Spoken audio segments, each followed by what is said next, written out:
Hello, I'm Bill Lampton. Welcome to another version of Let's Talk About It. Today we're going to talk about 6 ways to control your stage fright.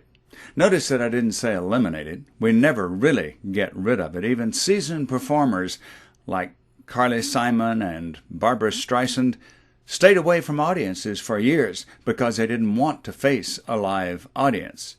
You might want to know, well, Bill, you're a professional speaker. Do you ever get stage fright? Yes, I still do. But I've found 6 ways to control it, and I want to share those with you. In the first place, prepare. It sounds like an oversimplification, but it really does matter. Prepare. This is something that I tell the people that I work with when I'm providing executive coaching so that they can improve their presentation skills. One of the comments I make is, the more preparation you have ahead of time, the less perspiration you have during the speech.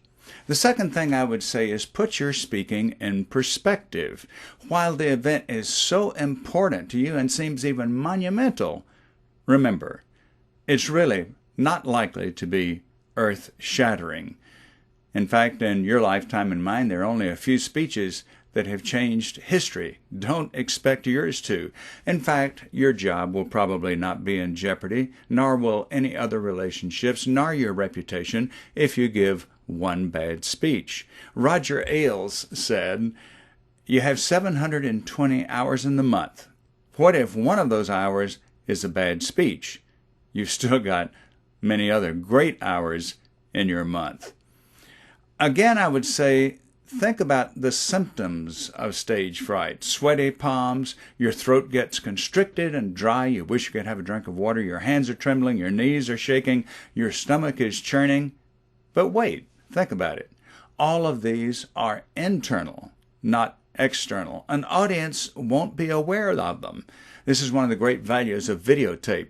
Play back one of your speeches that you gave, and you'll be amazed. You'll say, gosh, I was so scared, but it didn't show at all. Therefore, don't ever tell your audience that you're afraid, because they're not likely to know it unless you tip them off, and that will diminish their confidence in you. Speaking of audiences, let's remember that we need to change our attitude about audiences. Audiences are not waiting to be our critics, they're waiting to be our cheerleaders. Why? Because they have been in the same situation themselves, and frankly, they're glad that you're the one up there speaking and not them. Think about it. When you sit in an audience, do you want the speaker to fail? No. You want the speaker to succeed, because failure is very uncomfortable for everybody. Another point, don't try to make a great impression. If that sounds contradictory, there is another side to it. If you are trying to make a great impression, your focus is on yourself.